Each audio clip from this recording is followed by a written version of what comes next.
The following story has been brought to you by StoriesToInspire.org. There was a survivor of the Holocaust who was a bacher. Very few bachrim that young came out. He was 15, 16. He survived the Milchama. He had nobody in the world. And he came to Eretz Yisrael.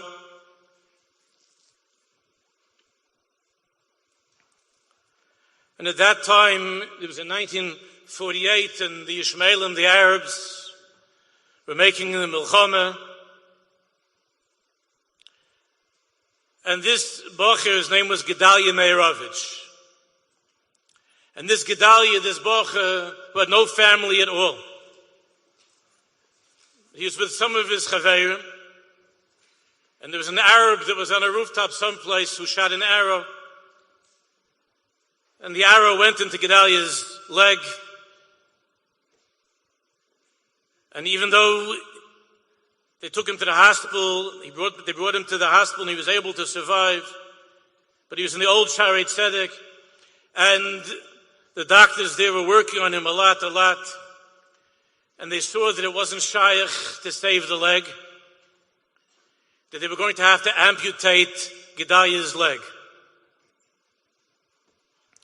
Gedalia Mamish couldn't move, he couldn't walk, and his friends were there in the hospital with him, Yom V'Layla.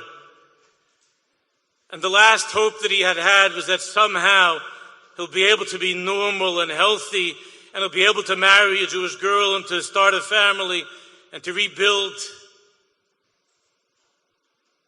But now he was lying there and they told him they're cutting his leg off. And he couldn't come to himself. And one night, it was late at night, and his Chaveirim were with him. And Gedalia all of a sudden had an idea. And Gedalia said to his friends,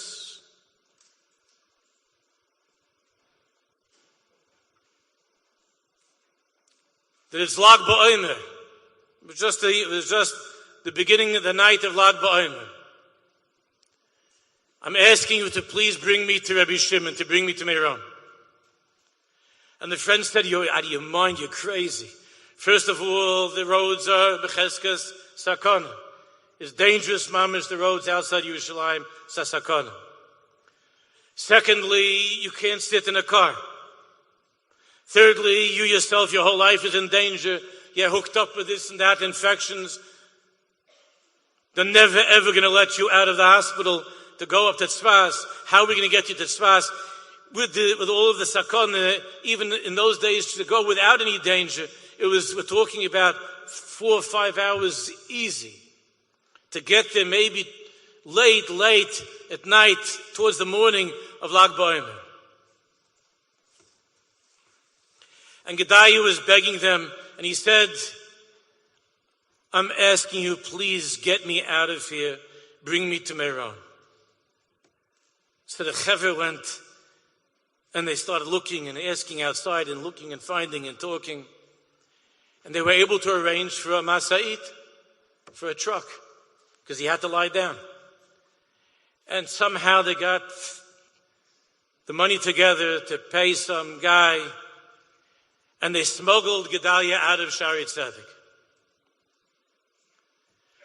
And they were afraid that their mamish accomplices to a crime of killing their friend, but they couldn't say no to him, and they somehow, in those years it wasn't like now, they didn't have cameras and guards, and they snuck him out of the hospital. I remember that when I was younger, my father, Zechus, was in the hospital. He had to leave in the middle of work. He had a hospital because he had a kidney stone. My father was in the hospital room.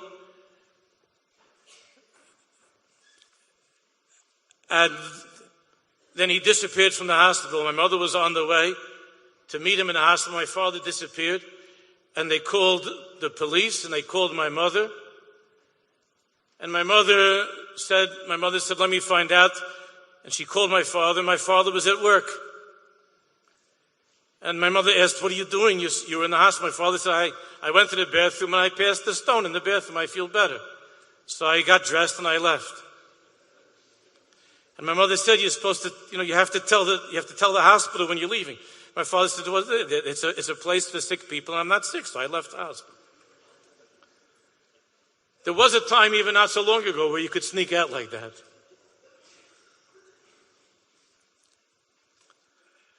But they got Gedalia out, and with unbelievable Mesiras Nefesh, somehow he survived the trip, and they brought him to Meron. And they brought him, and people had Rachmanis. They saw this matzav and had Rachmanis, and they made room for him. They pushed, and they brought him up. They were able to bring him to the Tzion, next to the Tzion, and there's a wide ledge by the window over there. And they put him down. They carried him. They put him over there. And he was crying and davening, and the Chevra got people together, all saying Tehillim. Outside, Jews were dancing and happy. And inside, it's mamish. Inside, it's unbelievable. Yom Kippur, all the way inside. And they're crying and davening for Gedalia. And Gedalia himself was crying, Rebbi Shalom, you brought me out from that fire. My parents, my brothers, my sisters, my family, everybody was killed. And you brought me here to Eretz Yisrael. All I want is to be able to live and to be able to be healthy and to walk to the chuppah, to give covet to my parents and grandparents and to begin a new life and family and to give covet to you and to serve you with my children. And now what am I going to do? They're going to amputate my leg if I even survive. And he's crying. In the meantime, he fell asleep. He was so tired. And the Chevra went outside to dance outside. It was Lag Baimer. There are Jews outside dancing. Leibedik. Simchas Torah.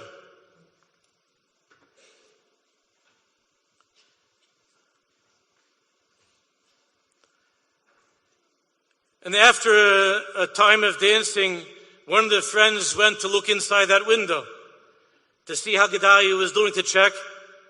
And Gedalia wasn't there.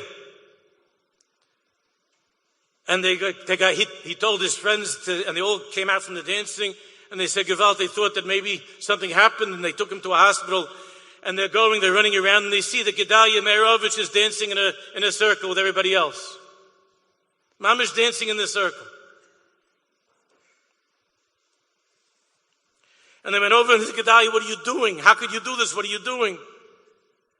And Gedalia said that I was lying there. I was so tired, and an old man came over to me and he started shaking me. And he said, what are you lying down over here?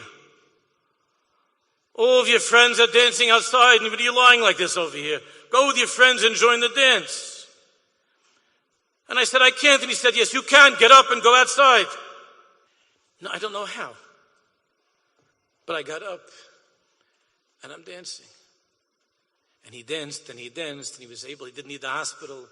And it says in the Sefer that he got married to Gedalia Meirovich. Enjoyed this story? Come again. Bring a friend. StoriesToInspire.org